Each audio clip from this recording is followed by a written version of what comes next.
इस कहानी के लेखक है विजेंद्र कुमार कर्ण। गांव में लोग जल्दी जागते हैं तो जल्दी सो भी जाते हैं। पहाड़ों की तराई में बसा बिहार का ये गांव भी आम गांव की तरह ही था। हालांकि अब कई गांव भी आधुनिक होने लगे हैं, लेकिन बिहार का ये गांव अभी भी पिछड़ा था। अमावस्या के दूसरे दिन की बात है। गांव के लिए आज की सुबह आम सुबह की तरह ही थी। बुनाई का समय था तो ज्यादातर किसान अपने खेतों पर ही थे। कुछ औरतें भी गीत गाते हुए धरती के सीने में बीज बो रही थी। गीत गाते हुए फसलों की बुआई का नजारा देखना एक अलग तरह का अनुभव आपको देता है, और ये अनुभव आपके जहन में ताउम्र ताजा रहता है, और साथ ही ताउम्र याद रहती है कुछ खौफनाक यादें भी। विवेक को अपने बाबूजी के साथ इस समय खेत पर ही होना था, लेकिन आज खेत पर ना जाकर वो अपने कमरे में सोया हुआ था। उसकी माँ उसे 3-4 बार जगाने गई, लेकिन वो इतनी गहरी नींद में था कि उसने माँ की बातों का कोई जवाब नहीं दिया। अमूमन ऐसा कभी नहीं होता था कि विवेक इतनी देर तक बिस्तर पर रहे। उसकी माँ को लगा कि क्या पता विवेक की तबीयत खराब हो, इसलिए उन्होंने उसके सिर को छुआ। विवेक का सिर लोहे की किसी गर्म छड़ की तरह था। हे भगवान, इसे तो तेज बुखार है। विवेक, विवेक बेटा, बेटा विवेक। लेकिन विवेक ने अपनी माँ की बात का कोई जवाब नहीं दिया। विवेक की माँ ने उसे फिर से जगाने की कोशिश नहीं की और घर के पीछे अपनी बाड़ी में लगे कुछ पत्तियों को तोड़ने चली गई, ताकि जागने के बाद उन पत्तियों का काढ़ा विवेक को पिला सके। गांवों में अभी भी ज्यादातर लोग अपनी छोटी मोटी बीमारी को अपने घर के बाहर बाड़ी में लगे जड़ी बूटियों के पौधों से ही ठीक कर लेते हैं। विवेक की माँ ने उन पत्तियों को तोड़ा और फिर सिलबट्टे पर उसे पीसने लगी। पीसने के बाद ही उन पत्तियों को काली मिर्च के साथ पानी में उबाला जाता है, फिर रोगी को पीने के लिए दिया जाता है। बहुत ही आजमाया नुस्खा था ये। खटर खटर खटर की आवाज सिलबट्टे से आ रही थी और सिलबट्टे पर पड़ी वो पत्तियां धीरे धीरे उसकी रगड़ से पीसती चली जा रही थी। तभी विवेक की माँ के कानों में कुछ अजीब सी आवाज सुनाई दी। उन्हें ऐसा लगा कि कोई जानवर गुर्रा रहा है। विवेक की माँ भागी वही घर के दरवाजे तक ये सोचकर आई कि कहीं कोई जंगली जानवर तो घर में घुस नहीं आया है। गांव में पहले भी कई ऐसी घटनाएं हुई है जिसमें पास के जंगलों से निकलकर कोई भेड़िया या चीता गांव के मवेशियों को उठाकर ले गया है। हालांकि ऐसी घटनाएं रात को ही ज्यादा हुआ करती थी। फिर भी एक अनचाहा डर विवेक की माँ को दरवाजे तक खींच लाया, लेकिन दरवाजा तो बंद था। उन्होंने राहत की सांस ली और फिर सिलवट्टे की ओर बढ़ने लगी। तभी उन्हें फिर से गुर्राने की आवाज आई, और ये आवाज विवेक के कमरे से आ रही थी। फिर से एक अनचाहे भय ने उन्हें घेर लिया और पल में ही ना जाने कितनी बातें उनके जहन में आ गई, और वो भागती हुई विवेक के कमरे की ओर गई। लेकिन जैसे ही वो विवेक के कमरे में गई, उनकी चीख निकल गई। विवेक की आंखें बिल्कुल चढ़ी हुई थी, उनका रंग सुर्ख लाल था और विवेक किसी जानवर की तरह गुर्रा रहा था। क्या हुआ बेटा, क्या हुआ? विवेक ने अपनी माँ की बातों का कोई जवाब नहीं दिया, उल्टा उन्हें अजीब सी नजरों से घूरने लगा और कहा, मांस, मांस खाना है, मुझे मांस खाना है। विवेक का पूरा परिवार शाकाहारी था। बचपन से लेकर आज तक उसने मांस खाना तो दूर, उसकी तरफ देखा भी नहीं था। इसलिए उसके मुंह से ऐसी बात सुनकर विवेक की माँ को बहुत आश्चर्य हुआ। उसने एक बार फिर से अपने बेटे से पूछा कि क्या हुआ है, लेकिन उसने इस बार अपनी माँ को अजीब नजरों से घूर कर देखा और उसे जोर का धक्का मार दिया। उसकी माँ दूर जा गिरी। विवेक अब भी अपनी वही रट लगाए हुए था, मांस खाना है, मुझे मांस खाना है। अचानक विवेक ने जो किया उसे देखकर विवेक की माँ भागती हुई विवेक के पिता के पास खेत में गई। मांस मांस चिल्लाते हुए विवेक ने अपने जांघ पर अपनी दांतों को गड़ा दिया और जांघ के मांस को अपनी दांतों से खींचने लगा। कुछ देर बाद उसके जांघ का एक बड़ा सा टुकड़ा उसके मुंह में था और वो उसे चबा रहा था।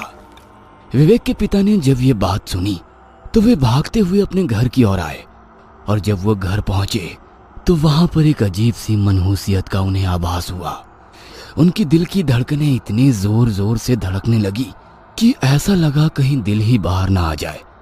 विवेक अपने कमरे में मरा पड़ा था। उसके शरीर पर कई सारी चींटियां रेंग रही थी। विवेक की जांघ से अब भी खून बह रहा था और उसके जांघ का वो हिस्सा बड़ा ही भयानक लग रहा था जहां का मांस नोचा हुआ था। कहते हैं दुनिया के तमाम बोझों में से सबसे बड़ा बोझ होता है किसी बाप के कंधे पर उसकी बेटे की अर्थी का बोझ। राम नाम सत्य है, राम नाम सत्य है। आवाज के साथ जब विवेक की अर्थी गंगा किनारे जा रही थी तो पूरे गांव के लोगों की आंखें गिली थी। गंगा किनारे जब विवेक का मृत शरीर आग के लपटों में खाक हो रहा था और उसका शरीर फिर से पंच तत्वों में मिलने वाला था, उसी समय वहीं दूर बैठे विवेक के दो पक्के दोस्त बनवारी और राजेश की आंखों में कल रात का दृश्य बार बार घूम रहा था। ऑर्केस्ट्रा के गाने और उस गाने पर स्टेज पर नाचती हुई डांसर के सामने खड़ी भीड़ बौराई हुई थी। विवेक, बनवारी और राजेश ने कभी ऑर्केस्ट्रा नहीं देखा था, केवल उसके बारे में सुना था, इसलिए वे तीनों भी उस ऑर्केस्ट्रा में पूरी जान लगाकर शोर मचा रहे थे। लेकिन उन तीनों को एक डर ये भी था कि उनके घर वालों को उनके ऑर्केस्ट्रा देखने की बात पता लगी तो उनकी जम के मरम्मत भी हो सकती है। इसलिए उन्होंने किसी को भी पास के गांव में हो रहे ऑर्केस्ट्रा के बारे में नहीं बताया था। रात के लगभग 2 बजे संगीत का शोर थमा और वे सभी अपने गांव की ओर लौटने लगे। अमावस्या होने के कारण अंधेरा काफी घना था। राजेश के पास एक मोबाइल थी, उसी की रोशनी में वे आगे बढ़ रहे थे। रात में सांप बिच्छू के निकलने का डर भी बना रहता है, इसलिए वो धीरे धीरे और बहुत ही सावधानी से खेत की पागडंडी के बीच से गुजर रहे थे। एगो बात बोले बनवारी, आज हमरा गधा का जन्म छूट गया। आज हमने भी ऑर्केस्ट्रा देख लिया रे। हाँ, खाली ही वाला बात घर को पता ना लग जाए, और नहीं तो गधा की तरह दुलती भी पड़ेगी हमें। अबे पता कैसे लगेगा, हम लोग तो बताने से रहे। वैसे हम लोग रिस्क लिए तो मजा भी बहुत आया रे। जानते हो, वो नचनिया हमको बहुत पसंद आई। अगर हमको शादी करने के लिए बोले ना तो हम तो आंख मूंद के कर लेंगे उससे शादी। तभी बनवारी के आगे से एक काला सा सांप रेंगते हुए गुजरा, जिसे देखकर वे तीनों खामोशी से खड़े हो गए। बाप रे, अभी तो मेरा पैर इसी पर पड़ जाता। उस काली रात में उन तीनों को कोई देख लेता तो वो जरूर उन्हें भूत ही समझ लेता। रात के उस सन्नाटे में वो धीरे धीरे अपने घर की ओर बढ़े जा रहे थे।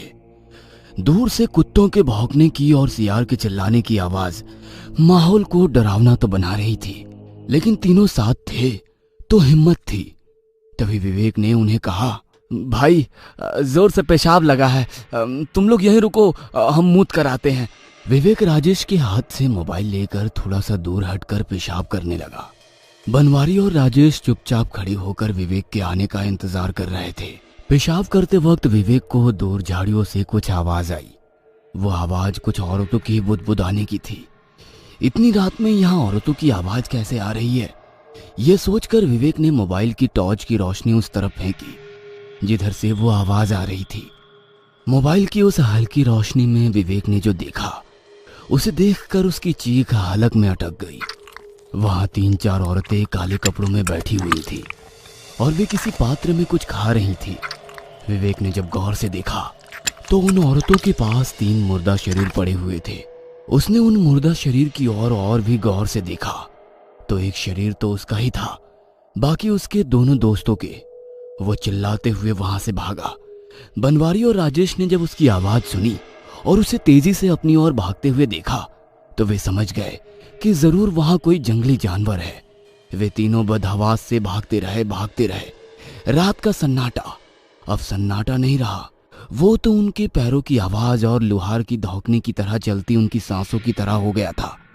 लगभग 1 किलोमीटर भागने के बाद विवेक का पैर उसके पैरों में ही उलझ गया और वो नीचे गिर पड़ा। शायद उसके दोनों दोस्त आगे निकल गए थे। जमीन पर गिरे विवेक की सांसें लड़खड़ा रही थी। तभी उसने देखा कि वे औरतें जो पेड़ के नीचे बैठी हुई उसके मुर्दा शरीर को खा रही थी, वे उसे लगातार घूर रही है। विवेक चिल्लाने की कोशिश कर रहा था, लेकिन उसकी आवाज तो लगता था किसी ने छीन ली है। विवेक असहाय सा उन औरतों को घूर रहा था और अपनी मृत्यु को करीब देख रहा था। तभी राजेश और बनवारी उसके पास आए। राजेश के हाथों में टॉर्च थी। वे दोनों उससे कुछ बोलते उसके पहले ही विवेक पिशाचनी पिशाचनी कहता हुआ बेहोश हो गया। पिशाचनी, ये नाम सुनते ही राजेश और बनवारी थर थर कांपने लगे। उन्होंने अपने दोस्त को वहीं छोड़ा और वहां से भाग गए। विवेक खाक में मिल चुका था। बनवारी और राजेश एक दूसरे की ओर घूर घूर कर देख रहे थे और विवेक की कल रात की उस बात को याद कर रहे थे। 2 बज गए हैं रात के। 4 साढ़े 4 बजे पूरा गांव जागना शुरू कर देगा। हम लोगों को उनके जागने के पहले पहुंचना है। हम कह रहे हैं शॉर्टकट से चलो ना। तुम पगला गया है का? हाँ, तुमको पता नहीं है कि शॉर्टकट वाला रास्ता के बारे में गांव वाले क्या बोलते हैं? अरे तुम भी ना पगला है एकदम। गांव वाले तो पुराना वाला कुआं के बारे में भी बोलते हैं कि उसमें लक्ष्मी चाची की आत्मा रहती है। हाँ, कभी देखा है कोई? अरे कोई देखा होगा तभी तो बोला होगा।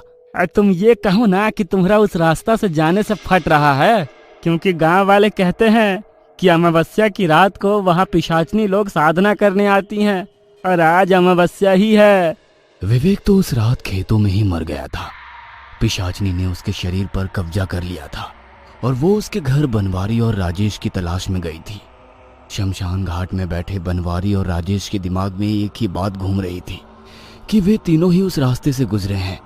उन तीनों को ही पिशाचनी ने देखा होगा। इसका मतलब मरने की बारी अब उन दोनों की है। उन्होंने ये तय किया कि गांव के बुजुर्गों को कल रात की पूरी बात बताएंगे। क्या पता उनके पास इस बात का कोई हल हो और वे उन्हें मरने से बचा लें। वे दोनों विवेक के पिता के साथ बैठे गांव के और लोगों के पास गए और कल रात घटी सारी घटना के बारे में उन्हें विस्तार से बताने लगे। जब वो कल रात की कहानी उन्हें बता रहे थे तभी शमशान घाट में 2 और लाशें आई। बनवारी और राजेश के पिता उन लाशों के साथ रोते बिलखते चले आ रहे थे। राम नाम सत्य है, राम नाम सत्य है की आवाज चारों ओर गूंज रही थी।